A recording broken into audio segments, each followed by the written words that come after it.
कि पूरे दुनिया में आज के दिन कहीं ना कहीं चर्चा में दुनिया की अर्थव्यवस्था, जो ट्रंप के टैरिफ आने के बाद जो दुनिया की अर्थव्यवस्था के बारे में चर्चा है कि किस तरह से हर देश में नर्वसनेस देखा जा रहा है कि टैरिफ के बाद किस तरह से होगा, या फिर जो ग्लोबल इकोनॉमी है किस तरह से श्रिंक करेगी या कंट्रैक्शन होगा, इस तरह की चर्चा हो रही है। वही भारत देश जो दुनिया में सभी लोगों की नजरों में है कि एक बहुत मजबूत अर्थव्यवस्था है यहाँ की, जो आज के परिप्रेक्ष्य में देखें तो एक ऐसा देश है जो मजबूती से खड़ा है, और मजबूती से खड़ा है बल्कि तेजी से अर्थव्यवस्था यहाँ की ग्रो कर रही है। ये सब सारे नर्वसनेस के दौरान भी अगर आप देखें, ठीक से एनालाइज करते हैं तो समझ में आता है कि जिस तरह की इकोनॉमी जिस तरह से चल रही है, जो पॉलिसी डिसीजन आदरणीय प्रधानमंत्री जी ने लिया है, उससे देश की अर्थव्यवस्था मजबूत है, सेल्फ रिलायंट है, और जो ग्लोबल जो नर्वसनेस है उसका बहुत लिमिटेड इम्पैक्ट देश की अर्थव्यवस्था को होगा। आज अगर हम देखते हैं जो आंकड़े आते हैं, उस आंकड़ों को लेके हाई फ्रीक्वेंसी डेटा में देखें तो हर तरह की, चाहे देश की कनेक्शन हो, चाहे पावर कंजम्पशन हो, चाहे और जितने भी आंकड़े देखिए जो हाई फ्रीक्वेंसी डेटा जो बताते हैं कि अर्थव्यवस्था कैसे चल रही है, उससे समझ में आता है कि ग्रोथ मोमेंटम है, ग्रोथ एक्टिविटीज है, कैपेक्स सरकार का अच्छा हो रहा है, और उस पूरे इसमें जो है जो उसकी समझ में आता है कि देश की अर्थव्यवस्था अच्छे मजबूत हाथों में पॉलिसी दे सकती है। लेकिन मैं उसी में आपके जो आज इस मुद्दे जो है बहुत महत्वपूर्ण मुद्दा, एक तो कि ये इसके पीछे एक सक्सेस स्टोरी है, जो सक्सेस स्टोरी के बारे में मैं आप लोगों के सामने रखना चाहता हूँ। जो हमारी सोच है सबका विकास, सबका साथ, और जो दीनदयाल जी की सोच थी कि last man in the Q, उसको बेनिफिट होना चाहिए, उस सोच के साथ जब 2014-15 में हमारी सरकार आई तो आदरणीय प्रधानमंत्री जी ने इस सोच को बहुत ध्यान से सोचा कि किस तरह से इकोनॉमिक रेवोल्यूशन लेके आना चाहिए। दुनिया में सब लोग बात करते हैं बिलियनर और बड़े बड़े जो शहरों में जो इकोनॉमिक एक्टिविटीज उसके बारे में बात करते हैं, लेकिन उसके साथ साथ आदरणीय प्रधानमंत्री जी ने एक ऐसी स्कीम लेकर आए जो आज दुनिया के लिए टेम्पलेट बन गया है। पूरी दुनिया उस स्कीम के बारे में चर्चा कर रही है, और दुनिया की जितनी मल्टीलैटरल इंस्टीट्यूशन से, चाहे IMF हो, चाहे वर्ल्ड बैंक हो, चाहे ग्लोबल मल्टीलैटरल और मल्टीनेशनल इंस्टीट्यूशन से, सब उसके बारे में चर्चा करती है कि आखिर ये स्कीम के बारे में सोच कैसे है। वो स्कीम जो है वो मुद्रा स्कीम है, जिसके बारे में आदरणीय प्रधानमंत्री जी ने 2014 से सोचना शुरू किया। एक ऐसा रेवोल्यूशन लाया जो कि अनबैंक और अनफंडेड, अनबैंक को बैंकिंग से जोड़ा जाए, अनफंडेड को फंडिंग कराया जाए, और इसीलिए उन्होंने सबसे पहले जनधन योजना, आपको मालूम है जनधन योजना शुरू किया, जिससे बैंकिंग सेक्टर से जो लोग नहीं जुड़े हुए थे उन लोगों को जोड़ा, और 53 करोड़ लोग जुड़ चुके हैं उसमें, और ये 53 करोड़ में 66% जो है महिलाएं हैं, और उन लोगों को जो है बैंकिंग सेक्टर से जोड़ा गया। और जब बैंकिंग सेक्टर से जुड़ गए लोग, तब उसके बाद आदरणीय प्रधानमंत्री जी ने मुद्रा स्कीम का लॉन्च किया, जो 8 अप्रैल 2015 में लॉन्च किया। 10 साल हो गए उसके, और स्कीम का जो फायदा है वो आप जैसा मैंने कहा कि दुनिया के लिए टेम्पलेट बन चुका है। इस स्कीम में सबसे पहले जो फोकस था कि जो अनबैंक उनको बैंकिंग से जोड़ा जाए, और बैंकिंग के बाद जो एक पूरे देश में ऐसे लोग जो नॉन फार्म और नॉन कॉर्पोरेट से जुड़े, बल्कि प्राइवेट जो आम नागरिक है, गांव में रहते हैं, विलेज में रहते हैं, कस्बे में रहते हैं, लेकिन उनमें एक सोच है, एक बिजनेस के एंटरप्रेन्योरशिप की उनमें क्षमता है, उस क्षमता को किस तरह से बढ़ाया जाए, उसकी सोच जो आदरणीय प्रधानमंत्री जी ने मुद्रा स्कीम के द्वारा की। मुद्रा स्कीम जब लॉन्च हुआ और आज इसका एहसास आया कि जो 52 करोड़ लोग इससे जुड़े हैं। सर थोड़ा लाउडली बोलिएगा सर। हाँ, नजदीक लीजिए। क्या हुआ सर? आवाज कम आ रही है सर। 52 करोड़ लोग जुड़े हुए हैं इससे, और 33 लाख करोड़ का लोन सैंक्शन हो गया। अब 52 करोड़ लोग कोई लोन मिला है जो कोलैटरल फ्री लोन है, जिसमें बहुत मुश्किल होता था कि एक आम नागरिक कांग्रेस पार्टी के जमाने में, यूपीए के जमाने में, जो ऐसे गांव कस्बे और विलेज में रहते हैं, वो अगर उनके पास वो एंटरप्रेन्योरियल स्किल है, जो बिजनेस करना चाहते हैं, लेकिन उनको बैंक में जाते तो उनको कोई पैसा नहीं मिलता था, बल्कि उनको धुतकार मिलती थी उन बैंकों से कि भाई आप इस लायक नहीं कि आपको पैसा दे दें। वही आदरणीय प्रधानमंत्री जी की सोच में ऐसे लोगों को बैंकिंग से जोड़ा और फिर उनको लोन दिया गया और कोलैटरल फ्री लोन दिया गया। आज 33 लाख करोड़ का लोन दिया जा चुका है। 52 करोड़ लोग इससे जुड़े हुए हैं, उसमें से 70% महिलाएं। आप समझ रहे 52 करोड़ जब बोलता हूं तो 150 कंट्रीज ऐसी हैं जिसकी आबादी इतनी होगी, वो अकेले हमने मुद्रा लोन उतने लोगों को दिया है। 150 कंट्री के लोगों के बराबर हमने मुद्रा लोन दिया है। ये अपने आप में बहुत बड़ा अचीवमेंट है। और मुद्रा लोन में देखिए 70% लगभग 70% महिलाओं को दिया गया है। महिलाओं को जो टिकट साइज होता था पहले 36,000 38,000 2016 में, वो बढ़ के 2024 में हो गया 76,000 के आसपास, और अब जो है 1.0 हो गया है, टिकट साइज जो है हो गया है। इससे समझ में आता है कि तेजी से जो है लोग इस लोन का इस्तेमाल कर रहे हैं और इसके बेसिस पे ये कहीं ना कहीं अपने बिजनेस एक्टिविटीज को बढ़ा रहे हैं। उससे भी देखा जाता है कि जो गरीब आदमी जो कल तक जॉब से करता, ठीक है, वो आज जॉब देने वाला हो गया। पूरे देश में अगर आज आप इसकी जब चर्चा होती है तो समझ में आता है कि किस तरह से गुर्बत से छुटकारा मिला। जो लोग जॉब लेना चाहते थे वो जॉब देने वाले बन गए, और ऐसी कई सक्सेस स्टोरी है।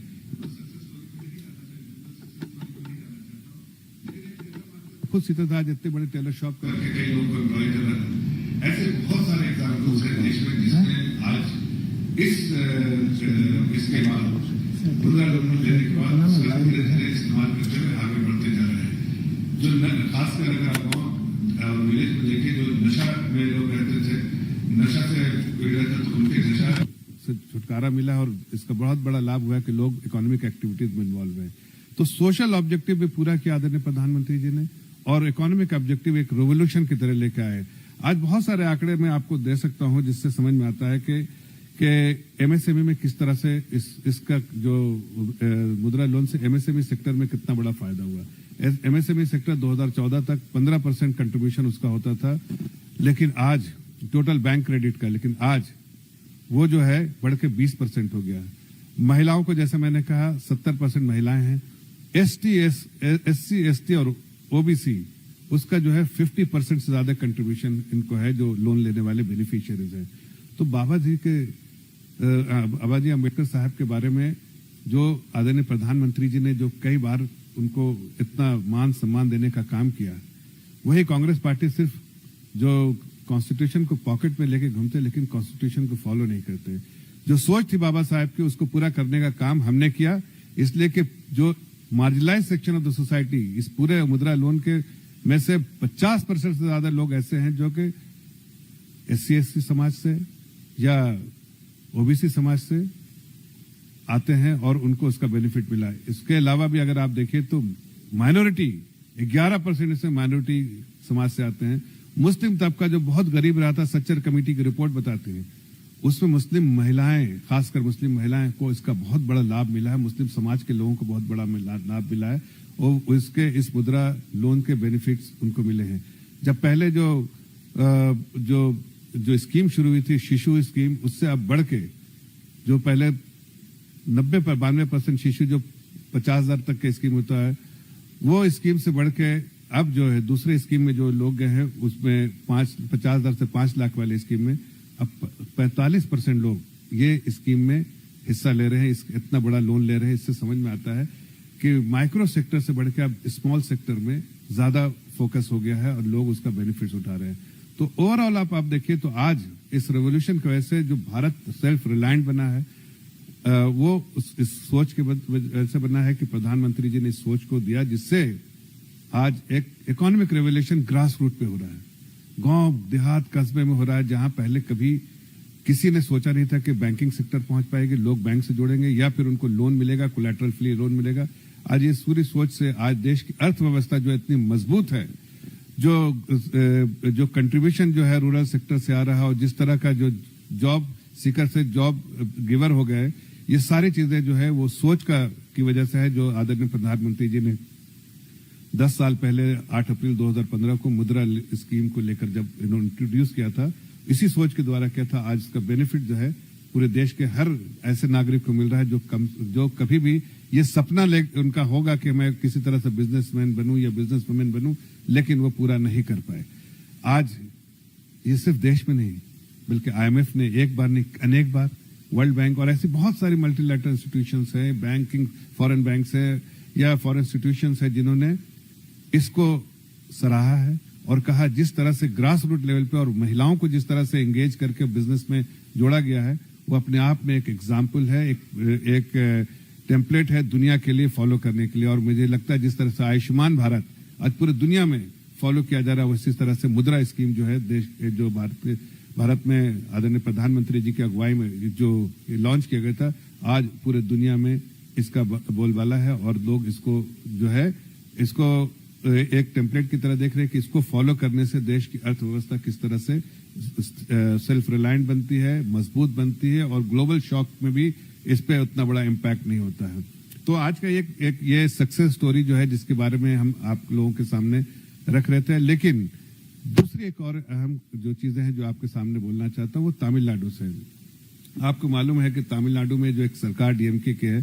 जो करप्शन से लिप्त है, लेकिन आज अपने करप्शन और जो मिस गवर्नेंस को छिपाने के लिए वो कहीं ना कहीं गलत तरीके से सनातन का बदनाम करने का या फिर आपको वक्फ बोर्ड के बारे में बात करने का, इसमें जाने का, लोगों को मन भटकाने का या फिर आप लैंग्वेज को लेके इस तरह की बातें जो है मन भटकाने के लिए करते रहते। हकीकत है कि आज DMK और की सरकार जो वहां है वो पूरे तौर से एक्सपोज हो चुकी है और खासकर उनके कुछ मिनिस्टर्स हैं, कुछ ऐसे लोग हैं जो बड़बोलापन उनमें देखा गया और जिस तरह से वो बातें करते हैं वो पूरे से देश संसार हो रहा है। और DMK पार्टी को भी इस बात के बाद भी DMK पार्टी को उसका एहसास नहीं है। आप देखिए उनके एक फॉरेस्ट मिनिस्टर है जिनका नाम है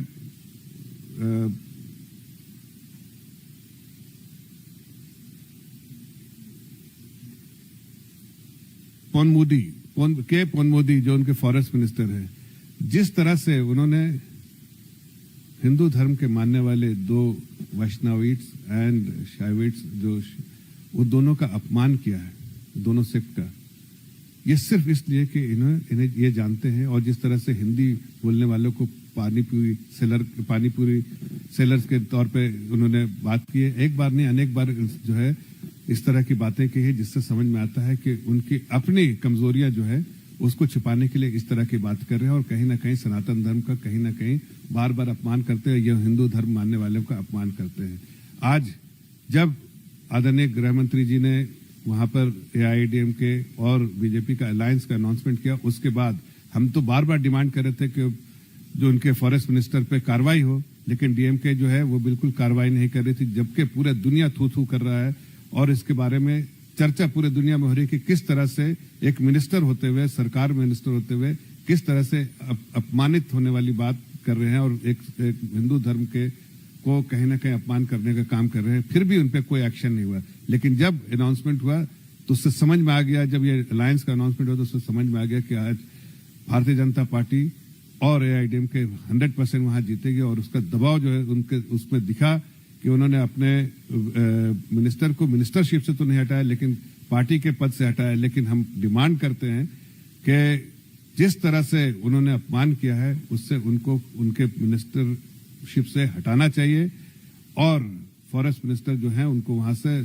तुरंत निलंबित करना चाहिए अपने पद से और उनको देश की जनता से और खासकर हिंदू धर्म के लोगों से माफी मांगनी चाहिए। प्रधानमंत्री जी ने जब भी तमिलनाडु की बात होती है तो उसके कल्चर को सराहा है, उसके कल्चर के बारे में पूरे दुनिया में बताया है। तमिल जो काशी संगमम जो हुआ है, इस तरह की चीजें जो हमने इनिशिएटिव ली है उससे इसलिए कि पूरी दुनिया में इस बात का को पता चले कि किस तरह से तमिल कल्चर को भारतीय जनता पार्टी चाहती है और उसको पूरे दुनिया में उजागर करना चाहती है। तो हमने बहुत सारे इनिशिएटिव लिए हैं। वही डीएमके की सरकार जो करप्शन में बिल्कुल पूरे तौर से एक्सपोज हो चुकी है, वो कहीं ना कहीं इस चीज को छिपाने के लिए कभी लैंग्वेज इशू उठाती है, कभी डिलिमिटेशन इशू होता है, कभी वक्त इशू उठाती है, कभी इस तरह की बड़पोलापन से का इस्तेमाल करती है। हम आपके माध्यम से डीएमके की सरकार को अल्टीमेटम देते हैं कि देश की जनता देख रही है, जिस तरह से आपने अपमानित शब्दों का इस्तेमाल किया है उसे देश की जनता बख्शेगी नहीं, तमिलनाडु की जनता बख्शेगी नहीं। सरकार से तो आप जाएंगे ही, लेकिन आज इस फॉरेस्ट मिनिस्टर को फौरन मिनिस्ट्री से हटाया जाए, ये हम डीएमके के स्टालिन साहब जो मुख्यमंत्री हैं उनसे अपील करते हैं, और देश की जनता का अल्टीमेटम भी है कि जल्दी से जल्दी इनको हटाया जाए, उसका नहीं तो उनको और भी इसका खमियाजा भुगतना पड़ेगा। धन्यवाद। आपका कोई क्वेश्चन हो तो सर।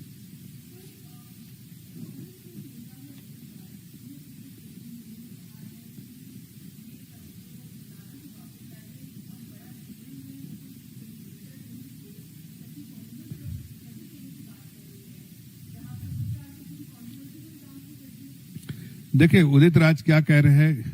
ये तो कांग्रेस वालों को जवाब देना पड़ेगा, लेकिन हकीकत है कि देश के लिए ये बहुत बड़ा अचीवमेंट है। पूरे ग्लोबल कम्युनिटी में देश का स्ट्रेचर बढ़ा है, देश की लीडरशिप का स्ट्रेचर बढ़ा है। ये देश का मामला है, किसी एक पार्टी का नहीं। और ये बात हकीकत है कि कांग्रेस पार्टी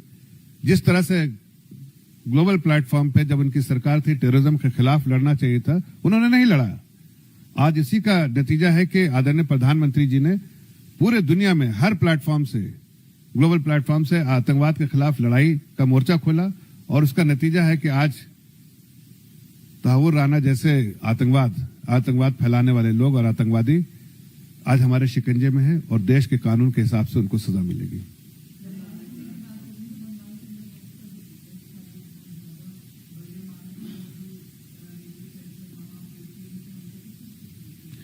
देखिए, ये कुछ चंद लोग हैं इस तरह की बातें करें। देश की जनता और मुस्लिम समाज खासकर इस बात को समझती है कि इससे फायदा जो है गरीब मुसलमानों को होने वाला, यतीम मिस्कीन लोगों को होने वाला है। लेकिन आज तक जो दबंग मुस्लिम रहे हैं उन्होंने कब्जा रखा है इस पे। आज उनका कब्जा खत्म हो जाएगा, एक आम मुस्लिम नागरिक के लिए होगा और उसको उसका फायदा होगा। जैसे जैसे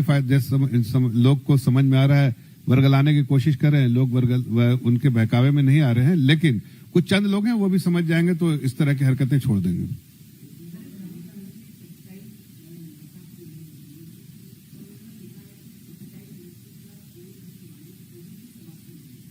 अब देखिए, मैं स्पेसिफिक टेक्सटाइल इंडस्ट्रीज के बारे में बात नहीं करने आया और उसमें क्या रिप्रेजेंटेशन वो बात में करने नहीं आया। आज जो इम्पोर्टेंट इश्यूज था कि देश की अर्थव्यवस्था कैसे चल रही है, ग्लोबल शॉक जो कॉन्ट्रैक्शन हो रहा है, जब सारे दुनिया बात कर रही है कि कॉन्ट्रैक्शन होगा ग्लोबल इकोनॉमी में, वहां पर इंडिया जो है स्टैंडिंग टॉल, और इंडिया जो है एक सेल्फ रिलायंट मजबूती से चलने वाली अर्थव्यवस्था है जो दुनिया के इस शॉक को भी अब्सॉर्ब करते हुए इसमें भी अपॉर्चुनिटी निकालते हुए आगे बढ़ेगी इस चीज को। और खासकर जो स्कीम से लेकर आए, पॉलिसी इनिशिएटिव जो सरकार ले, और खास स्कीम जिसके बारे में जो एक बहुत बड़ा सक्सेस स्टोरी है वो मुद्रा स्कीम, उसके बारे में हम चर्चा करने आए थे।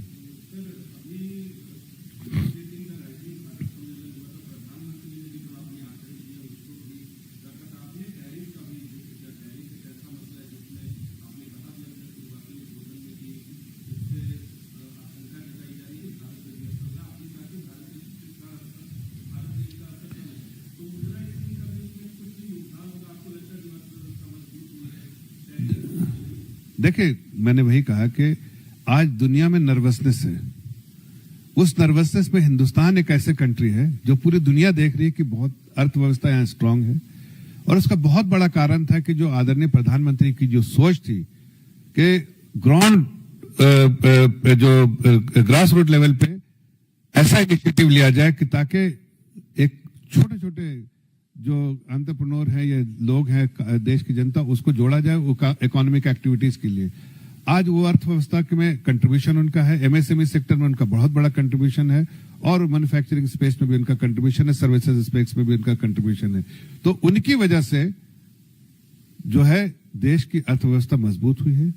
जब नर्वसनेस ग्लोबल इकोनॉमी में है, जाहिर है इंटीग्रेटेड इकोनॉमी है, तो दुनिया के हर इकोनॉमी को कोई ग्लोबल इश्यूज होते हैं तो उसका संज्ञान लेना पड़ता है। लेकिन मैं इतना कह सकता हूं कि आज भारत जिस स्थिति में, और उसका पूरा श्रेय जाता है आदरणीय प्रधानमंत्री जी को, कि जिस तरह के पॉलिसी इनिशिएटिव लिए, जिस तरह के ग्लोबल प्लेटफॉर्म पे भारत को पटल पे रखा है भारत को, आज भारत इस स्थिति में है कि इस तरह के ग्लोबल शॉक को भी अब्सॉर्ब करते हुए इसमें भी अपॉर्चुनिटी निकाल के आगे बढ़ेगा। और उसका बहुत बड़ा जो रीजन है कि अर्थव्यवस्था, देश की अर्थव्यवस्था मजबूत है। रूरल कंजम्पशन दिखता है, जो हाई फ्रीक्वेंसी डेटा से दिखता है कि रूरल और अर्बन कंजम्पशन दोनों में है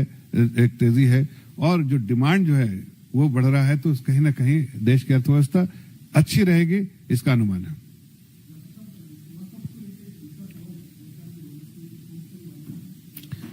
भाई ये वक्त पर प्रेस नहीं है, ये प्रेस जो है वो अर्थव्यवस्था का कोई सवाल है तो पूछिए, या फिर आप जो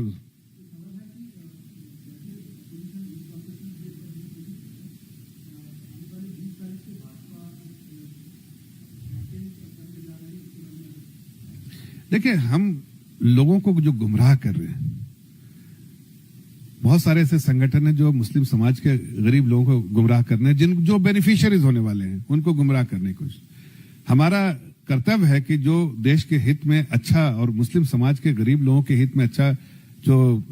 एक कानून बना है उसकी जानकारी लोगों तक पहुंचाए, ताकि इस तरह से जो